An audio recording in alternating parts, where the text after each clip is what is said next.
Hi, welcome to another door. It's great to have you here.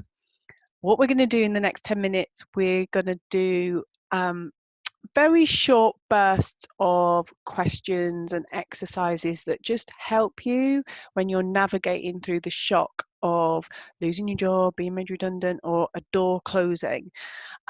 Really simple stuff. If you've got a notebook, get it out and scribble in it. Share in the community what your thoughts are and how you're doing. This is a really simple film and it's all here just to ease you in.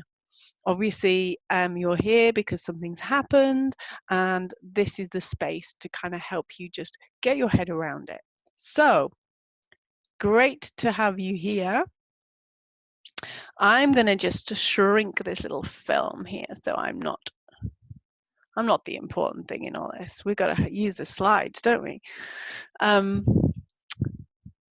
So, Another Door is based all around 5 chapters of redundancy: shock, stuck, slow go, unstuck, and thrive. Shock is the moment that you're told, the moment that you start processing what's happened to you. And it's not necessarily a thing that happens from day one of you getting news. Shock can come to us at any point. Often people come into this community and it could have been a few weeks, it could have been a few months since you've lost your job, and you're just starting to process what this means for you. So actually shock can come in many ways. So I think spend a little bit of time thinking how you are, how you're feeling from the moment of the news coming through to where you're at now, and just acknowledging that it's okay. Life is under no obligation to give us what we expect. I love that quote. I think it sums it up. You know, we thought that we were doing one thing yesterday, and now suddenly today it's all changed. And that kind of is life. And it's about how we deal with doors closing. It's about how we deal with change that makes the difference to our future. So it's not what happens to us, but it's how we respond.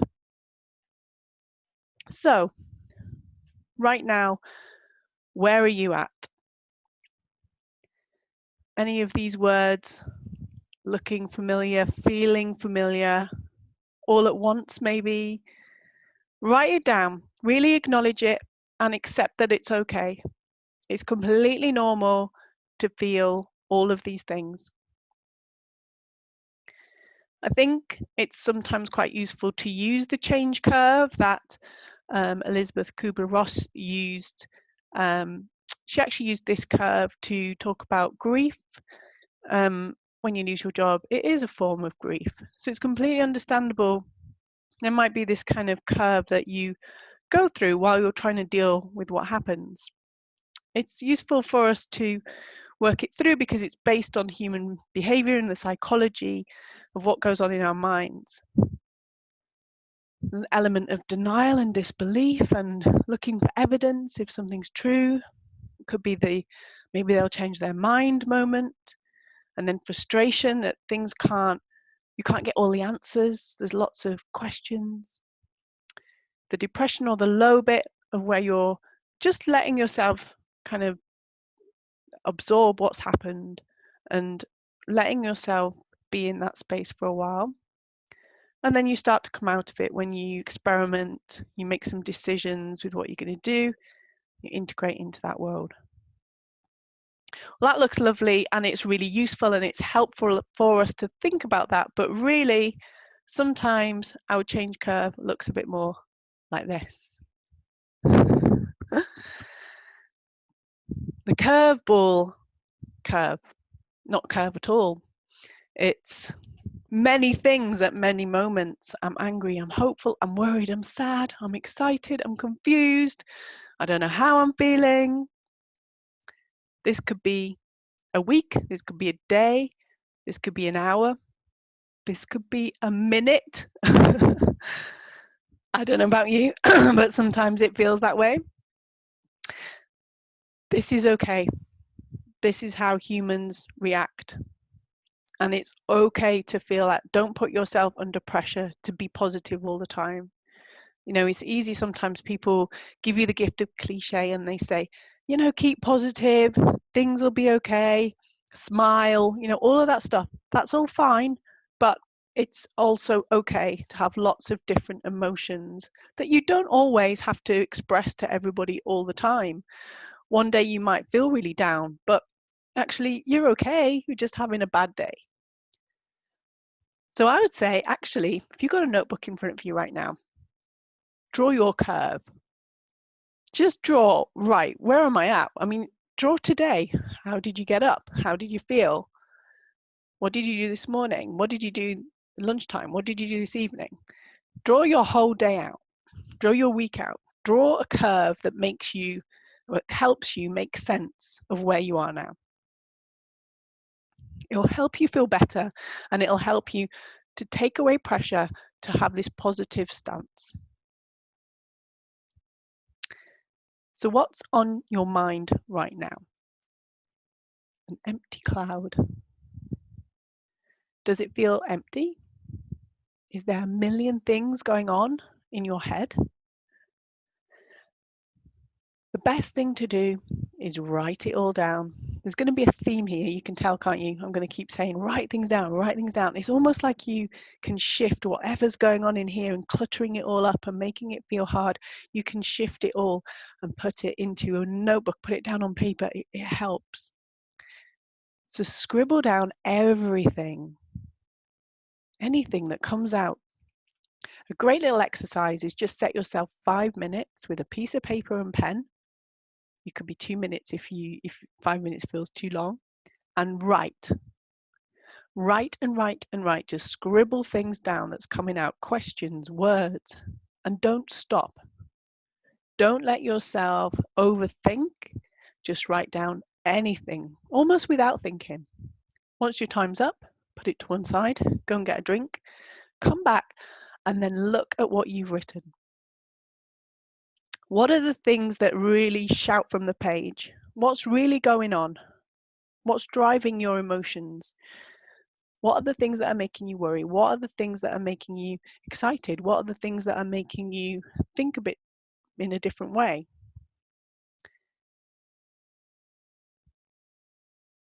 Could be some of these things. This is quite often what people say.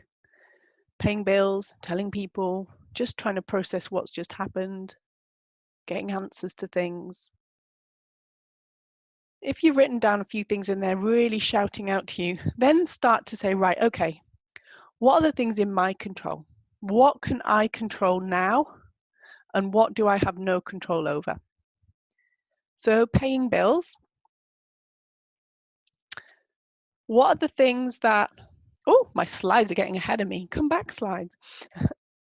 What are the things that you can do now to look at the bills and your money? Do the numbers. So spend a bit of time just knowing what's your outgoings, what's your incomings, if any. What things can you stop? What things can you start? And write it all down. It will make you feel better. It might also make you feel worried if you think, right, money's about to run out in 4 days. But it's the known. Once you've done that work on your numbers and you're really clear, you've got a known rather than just worrying over something that you're not 100% factual on. Once you've done that, then there's a whole suite of things that you can do. You can contact your mortgage provider, you can contact credit card providers, you can contact your bank, you can start asking them what help that they can give you, that then in the money side of it then creates a different kind of story for you. You'll know facts on what the possibilities are and what you will need to find to pay.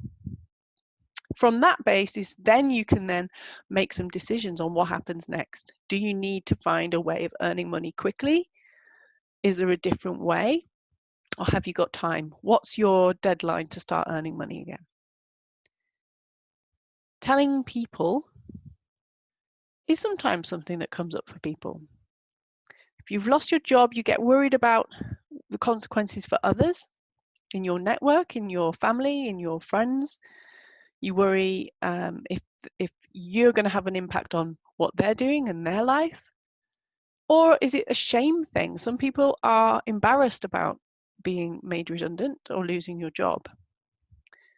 The first thing to say is, again, this is just stories in your mind. Lots of people lose their job. And in the current climate, it's really common. People will understand.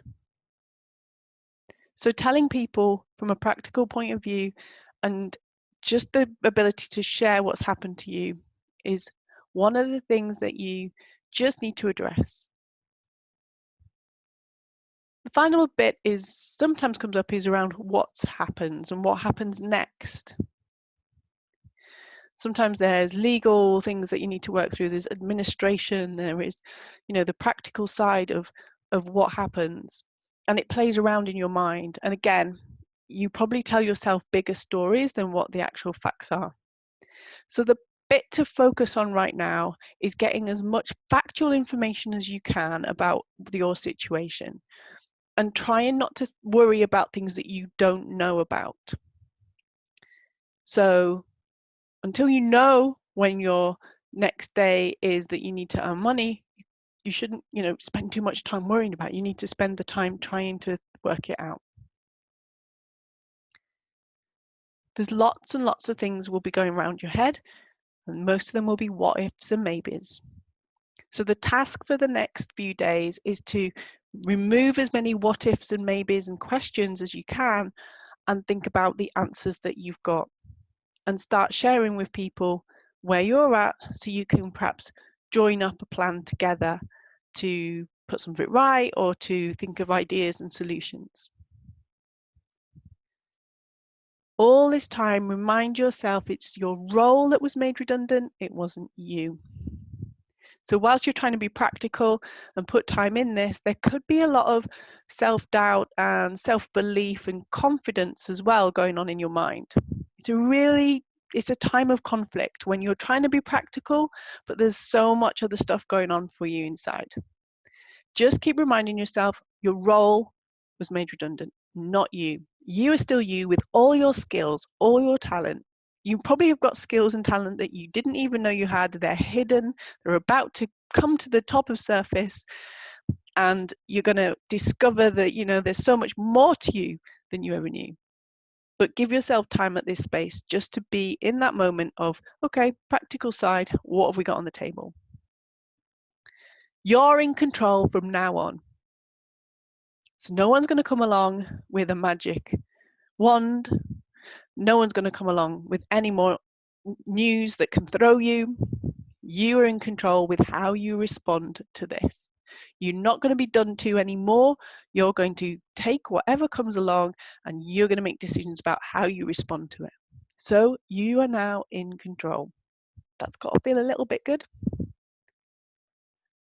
Embrace what you're feeling, and whatever it is, it's okay. Remember the curveball curve. You can feel all of those things. Everyone gets it, because there's not one person out there that doesn't go through that. People can pretend, but everybody goes through it. Everybody goes through their wobble days. So it's good to share what's going on for you, and it's good to just let yourself go through it. If you're having a bad day in the morning, that's okay. No pressure. Put on some nice music. Do something that you might enjoy and just ease off the pressure. And then when you've rebuilt your energy, you can get back into kind of action mode. So it's okay to wallow a bit. I've put here, you can feel a bit sorry for yourself. You can feel a little bit sorry for yourself. Don't become a martyr, but it's all right to feel a bit sad. You can have some you time. And it really is important to look after yourself. Keep yourself active, keep your brain active. Look at what you're eating, look at how you're sleeping. Don't lose any of those things. Keep a routine, keep tight on, some of the things that are really important to you. And really put a lot of effort into looking after yourself. You're almost like keeping yourself in prime condition, ready to go when that ideal opportunity presents itself. A great writer that I really love his books, Paul McGee. He writes books like Sumo, which is Shut Up and Move On, and he writes a book called How Not to Worry. It's a brilliant book, and this quote kind of sums it up. When we worry, it's like the engine of our mind is constantly being revved up.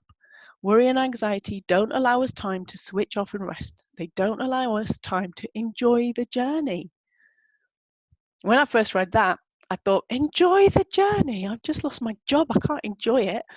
But I think what he's saying is actually this is a time of discovery. It's a time of exploring. It's a time for keeping open mind, and trust yourself that you'll find answers. Of course, you're going to find answers. Trust yourself. You will. You'll find ways to get through this. So put energy into that. And that's where I guess you'll find possibilities and opportunities that maybe wouldn't be there if you just filled your mind just full of worry. Now, it's a little bit like me saying, oh, just go to the gym and then you'll do a marathon in 3 months' time. Yes, we know that if you did the training, you could do it, but it takes work. And I guess all this kind of stuff with how you approach things and how you deal with things, it is like exercise. You have to kind of keep working on yourself each day, work yourself back into a place of open-mindedness, curiosity, manage that worry, be really aware that when you're spending too much time in the panic zone or too much time overthinking something, do the work and manage your way back. Just calm down the thoughts. That's why people talk a lot about meditation, and they talk a lot about managing your breathing and just creating space just not to do anything. It really helps. I'll put a few things in the community all about that, but I think it's just something, just keep working on it each day and it'll really work for you. So manage your thoughts. You're the one in control of the stories that are going through your head right now. All of the things that's going through your head, you're controlling. You're telling yourself. The stories that you're absorbing in and the ones that you're choosing to take on board. All that social media scrolling, looking for all of those media stories, or you're listening to groups of people talking, you're choosing what to filter in and out to take in that then forms your emotions and how you feel. So be really aware of facts or fiction and really manage how you take it on board. In uncertain times, we operate from a space of fiction. We're constantly thinking about the what ifs and maybes. We anticipate what might be, rather than working in the space of what do I know right now. So focus on that. Really try and think, okay, where am I at right now? What can I do right now? And calm. Be in a place of calm. We're all in this together. That's why I'm here.